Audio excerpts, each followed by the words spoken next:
আন্তর্জাতিক ডিজিটাল দুনিয়ার ঝলমলে পর্দার আড়ালে কি তবে অদৃশ্য এক বিষ ঢুকে পড়ছে শিশু কিশোরদের মনে?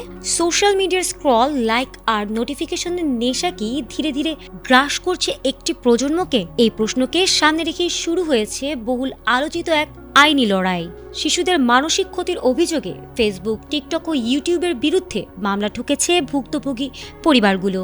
প্রযুক্তি জায়ান্টদের কাঠগড়ায় দাঁড় করিয়ে এই মামলাকে ইতোমধ্যে ঐতিহাসিক বলে আখ্যা দিচ্ছেন আইনি বিশেষজ্ঞরা।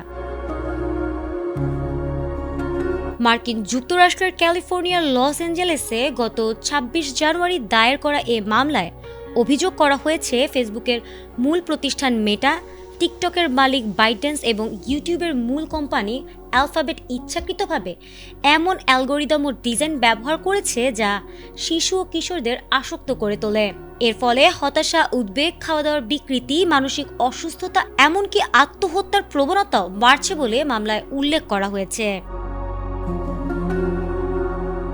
মামলার প্রধান বাদী ১৯ বছর বয়সী এক তরুণী, যিনি নিজের পরিচয় গোপন রেখে আত্মক্ষর ব্যবহার করেছেন। তার অভিযোগ, অল্প বয়সেই সোশ্যাল মিডিয়ার অতিরিক্ত ব্যবহারে তার মানসিক স্বাস্থ্যের মারাত্মক অবনতি ঘটেছে। আইনজীবীরা দাবি করেছেন, তামাক কোম্পানির বিরুদ্ধে অতীতে যেভাবে মামলা হয়েছিল, এই লড়াইও অনেকটা সেভাবেই এগোবে। জানা গেছে, মামলার বিচার শুরুর আগে জুরি নির্বাচন প্রক্রিয়া শুরু হয়েছে। এদিকে স্ন্যাপচ্যাট নীরবে সমঝোতায় গেলেও মেটা, বাইটেন্স ও অ্যালফাবেট মামলাটি খারিজের চেষ্টা করছে।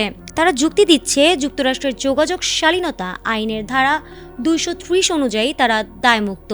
তবে বাদীপক্ষের দাবি, ক্ষতির মূল কারণ ব্যবহারকারীর কন্টেন্ট নয়, বরং প্ল্যাটফর্মগুলোর নকশা ও ব্যবসায়িক কৌশল। এই মামলার রায় ভবিষ্যতে সোশ্যাল মিডিয়ার নিয়ন্ত্রণ ও শিশু সুরক্ষার ক্ষেত্রে বড় দৃষ্টান্ত হয়ে উঠতে পারে বলে মনে করছেন সংশ্লিষ্টরা।